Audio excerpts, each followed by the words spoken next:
भूटान में जो पेट्रोल है वो 64 रुपए लीटर है, वही पेट्रोल इंडिया में 100 रुपए लीटर है, जबकि इंडिया ही भूटान को पेट्रोल सप्लाई करता है। लेकिन अब कुछ गोदी भक्ताएंगे और चलो आज मैं गोभी भक्त बन ही जाता हूँ। तो आप भाई साहब भूटान से कंपेयर कर रहे हैं, तो चलिए मैं आपको बताता हूँ कि भूटान और इंडिया में प्राइसेस का डिफरेंस क्यों है। ठीक है, तो सबसे पहली चीज तो ये कि भारत और भूटान में प्राइसेस का डिफरेंस इसलिए है कि तो जो भूटान की सरकार है वो रिटेल प्राइसेस पर 10% का टैक्स ले रही होती है और भारत सरकार 45 से 50% का टैक्स ले रही होती है। अब ऐसा क्यों है, तो आइए मैं आपको कुछ चीजें समझाता हूं, आप खुद समझ लीजिएगा क्या कारण हो सकता है। तो भारत में जो टोटल टैक्स रेवेन्यू कलेक्शन होता है वो मोटा मोटा 25 लाख करोड़ का होता है।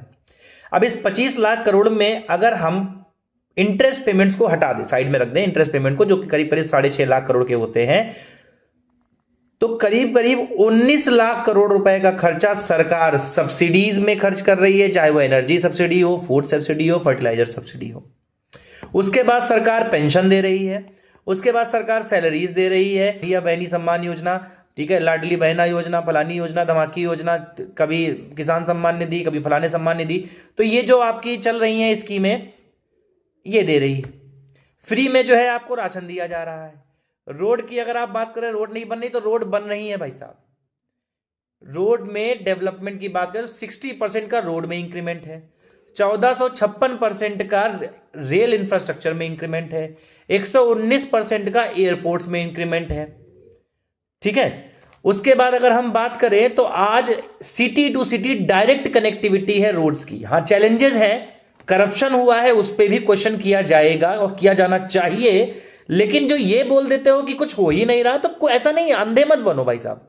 ठीक है, आज शायद ही कोई ऐसी सिटी बची है जहां पर आप direct road to road travel नहीं कर सकते। मैं खुद करीब करीब 7 स्टेट्स में जा चुका हूं। Direct road to road connectivity है, बीच में कुछ पैचेज आते हैं जहां पर खराब है, तो उन पे क्वेश्चन करना चाहिए। करप्शन की प्रॉब्लम है, उस पे क्वेश्चन करना जाएगा। लेकिन ये कह देना आउटराइटली कि सरकार रोड ही नहीं बना रही है, या कोई रिमोट एरिया की रोड फोटो खींच के डाल देना कि देखो इतना % टैक्स देते हैं और हमारे पास रोड्स नहीं है, तो ऐसा नहीं है। आप ये चाहते हो कि हम कल को रिमोट एरिया में जाए, मेरे घर के सामने की रोड हमारे पहुंचने से पहले बन जाए, तो ये पॉसिबल नहीं है और ये कभी पॉसिबल नहीं होगा किसी भी सरकार में, चाहे वो कांग्रेस की सरकार रही हो, चाहे वो आज की गोभी सरकार हो। ठीक है, तो कृपया करके लॉजिक से सोचे, बुद्धि से सोचे और अननेसेसरी के कंपैरिजन करने से बचें। ठीक है, सजग रहें, जागरूक रहें। धन्यवाद, बाय।